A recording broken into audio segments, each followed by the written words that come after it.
number 1. Let's go!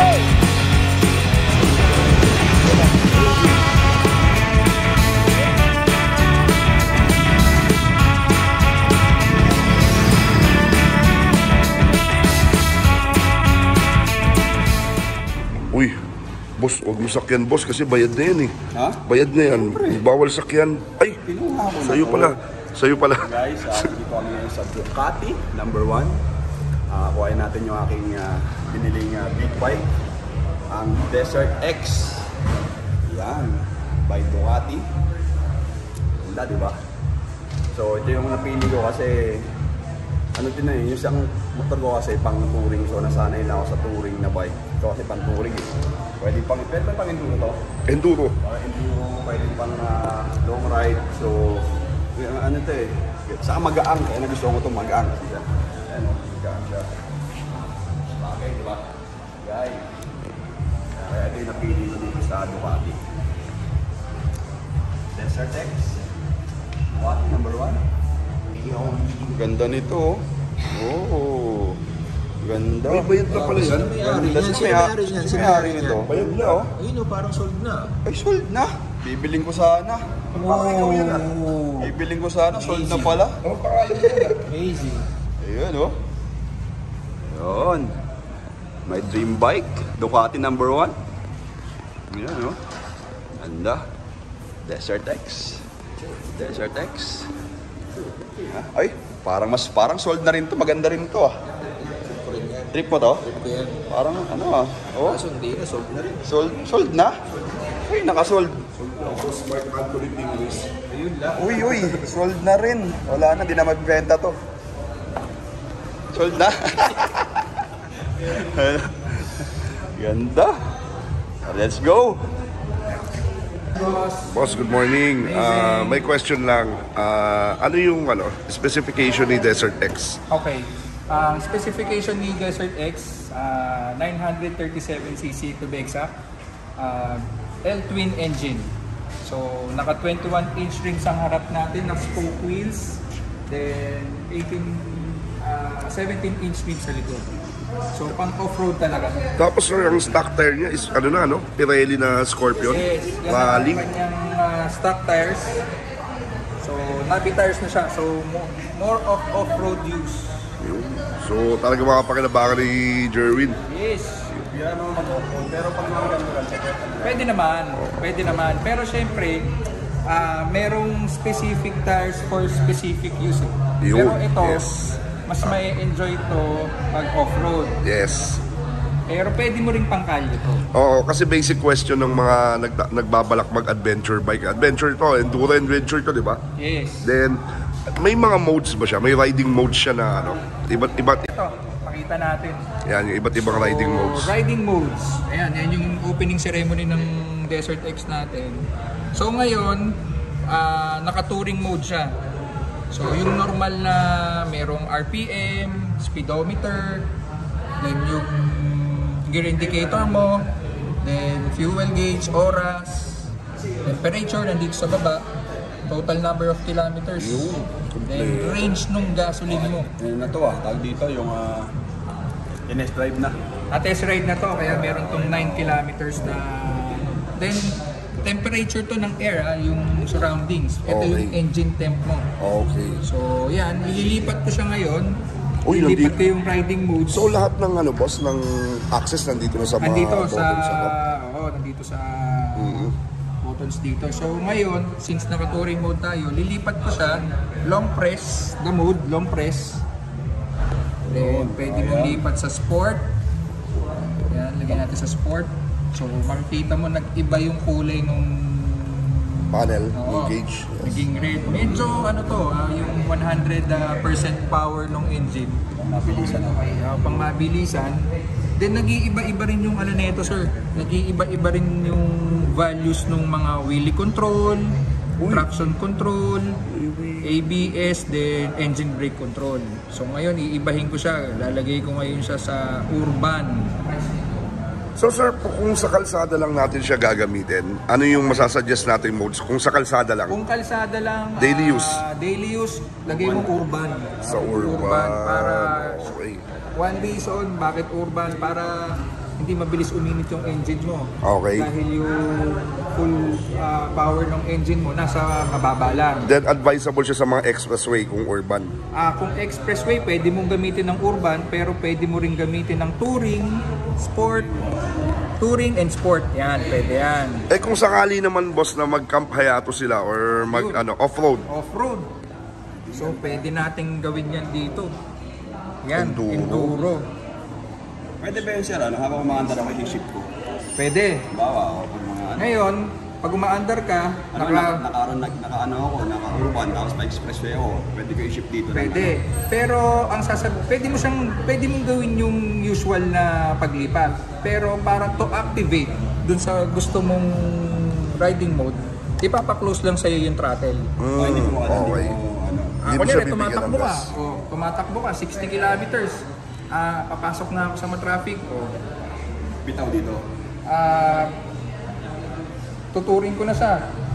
Ayun. Close the throttle. Close throttle mo yan. Galing. Activated ngayon yung touring mo. Galing. Okay. Pag nakagas ka, gas. Press. O lipat ka ngayon ng pagra-rally ka na. O rally. Close throttle. Kapag sa Mindiola. Yan. Sa Mindiola kapag rally. So Gax, hindi siya mag-activate pag nakapiga ka sa silinyador. Bibitawan yun. Oo. Mabibitawan lang sa'yo, pero magagawa mo pa rin. Just to activate yung desired Sir, question lang, anong pinagkaiba ni rally tsaka ni enduro when it comes to to brakes, suspension and power? Ang rally kasi is more of parang mabilisan na patalon-talon. Okay, So kung gets. mapapansin mo, ang ABS niya is pang enduro din. Okay. Traction control niya is pang enduro din. So, ibig sabihin, sir, kung hard trail ang gagawin, Yun, lipat mo sa rally. sa enduro. Sa enduro. Okay, sa enduro. Kasi yun Kung ang hard off-road. trail. Yun Oo. ang off-road talaga. So, si enduro, si rally, saan siya mas magandang gamitin na riding habit? Let's say, Kasi ito yung mga basic question na itatanong eh. lahar, yung mga ganyan. Okay. Sa mga malalalim na putik na. Okay, gets. Basta ang doon, yung mabibilis na pwede mong gamitin yung rally. Okay. Pero pag dito Tapos ito rin, baka nami-miss natin, no? Meron din siyang wet mode. Uy, pang-ulan. Oo nga, magtatag-ulan na pala. Siyempre, ang gamit mo is Navi tires. So, ang mangyayari niyan, mas madulas yung gamit mong goma. So, wet mode. Yun. Mas mataas yung wheelie control mo, mas mataas yung So ito, yung mga to boss, hindi ko na-adjust yan. Huwag mo nang adjust yan, sir. Pero pwede natin gawing i-adjust yan. Pero Yan as yung of pinaka-basic. Okay na, okay. okay na yan. Kumbaga yan Yung mode lang papalitan. Then sir, anong weight ng bike na to? So wait, ko yung eksakto hindi ko masyadong kabisado. Most naman ng enduro na motor magagaang talaga boss eh, di ba? Yes, tapos, Then ano pa yung medyo special kay Desert X na magiging advantage niya sa mga isa pa, bali Category ito, niya. Meron din itong tinatawag na cruise control. yun. Yung Hindi siya radar, hindi siya adaptive cruise control, pero pwede kang bumiyahin ng hindi na nagto-throttle. naka-steady lang. Steady lang. Ano yung set? Okay, tumatakbo ka let's say ng 80. Set mo lang siya, i-on mo lang siya. On mo, then kung gusto mong mag-minus ng speed o mag-plus, dito mo lang yan. Pero dapat kasi tumatakbo ka. Oo, 80, press ko lang itong set, ganun. Oo, set mo lang siya. Then, Kahit hindi na ako pumiga. kahit hindi ka na pumiga. Steady na yun ng Oo. 80, ganun. Pero pag prumeno ka, so bababa siya. Pare, Pag tinanggal mo na yung preno mo, so babalik ulit siya. Not Ngayon, unless, pag gusto kong patasin, ito lang. plus ka lang. Para, So, 100 na. Ganun. hindi mo na kailangan iset dito. Gusto ko pang Ipindutin ko lang, mag-100. Hindi mo na gaganunin. Dito ka na lang Nice. mag-a-adjust ng speed. Meron pa. Quick shifter. So, Yun, may quick shifter na lahat ng enduro. motor, pag walang quick shifter, Yung isang motor mo doon sa mga yung daliri ko. Kasi ang tigas ng Ng clutch. matigas ang clutch. Ito kung mapapansin mo, malaking bike siya pero Ang lambot. ganda ng clutch. Pag segunda mo, clutch, ano ka na lang, palawit ka na lang ng palawit. Hindi mo na kailangan mag-clutch. Yun. Hindi na makakawit yung aking dali. Pag ano to ha, pag ano to Sir Jeff, dapat merong meron kang speed, at least mga 15 kilometers to 20 kilometers yung speed mo, at least mga 3,000 RPM. RPM. Tumatakbo ka talaga, Gax. Ito, 3,000. Ito, 3,000 RPM. Sabay ako mag-ship. Ship. 1,000, 2,000, 3,000, 4,000. Tapos, pag magda-downshift ka naman, close throttle mo lang. Tapos abang-abang ka sa preno, then pabaliktad naman. Instead na 1 down, 5 up, ngayon 5 down, 1 up. Yung So makikita ko ba dito yun ng halimbawa, sa ano, halimbawa naka second gear, third gear, wala pa siyang gear na ano. Meron ito to. Ayan, Yan, neutral. yan. Ayan, segunda. Oh, nice. Okay. So, hindi ka maliligaw sa bike, hindi ka mahirapan. So ganun din yung pag-downshift, hindi na kailangan mag-clutch. Ano lang. So, Magka-clutch ka lang pag mag-primera neutral ka na. Okay. Pero pag segunda, pahinto ka segunda, gamitan mo pa rin ang downshift papuntang primera. yun. So, sa mga gusto mag-check ng bike personally, hanapin nyo lang si Sir Eric. Yes. Kaya, pakilala sa Sir Eric ng Ducati yan. Dito sa mga Ducati Katipunan to, sir, di ba? Yes sir, Ducati, actually Ducati located sa Katipunan pero ang store natin is Ducati Manila. Ducati Manila. Okay, yan. Hanapin nyo lang si Sir Eric pag may mga questions kayo about sa unit. Pinakamasakit sa lahat. Tapos lahat ng Magbabayad ka na. dito sir. Very good, Ducati number 1.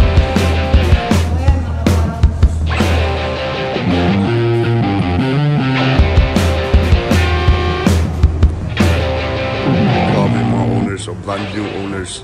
So ito na po ang simula ng aming pagda-diet ng isang taon. Sardinas po muna tayo mga amazing. Back to Skyflex. Ito naman na rin ako, kailangan mag-diet. Pagka Ducati lang, Ducati. May sinigang na Skyflex kami. Sinigang na Skyflex, kari-karing Skyflex. Di ba, sagot ko na yung Century Tuna. Tapos ilalagay sa... Lahat ng luto ng sardinas parang ano lang ng pandemic. May sabaw, tortang sardinas. Sardinas na pula, Gax, no? Maxip na mga nakalimang sardinas. Saka Ducati. Ducati. After ng Ducati, Ducati na po kami. Ano na? After ng Ducati nakabili ng motor, Ducati na kami. Dukha.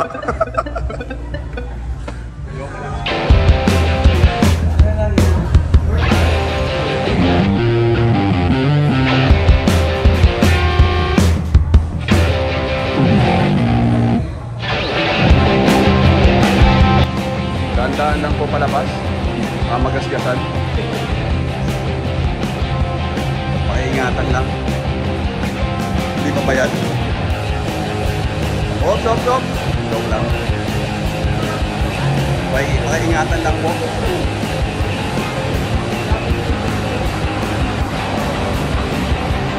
Hey, thank you Lord. Kailangan magtrabaho pa. Bawal pa mapagod talaga.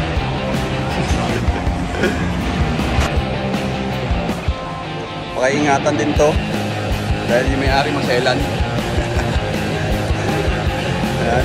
Ay, insured naman no? Ayan. Pakaingatan to palabas. Huwag patigitan yung nakasab yung block ha. Huwag matigitan yung block. Oo. Huwag matigitan yung block.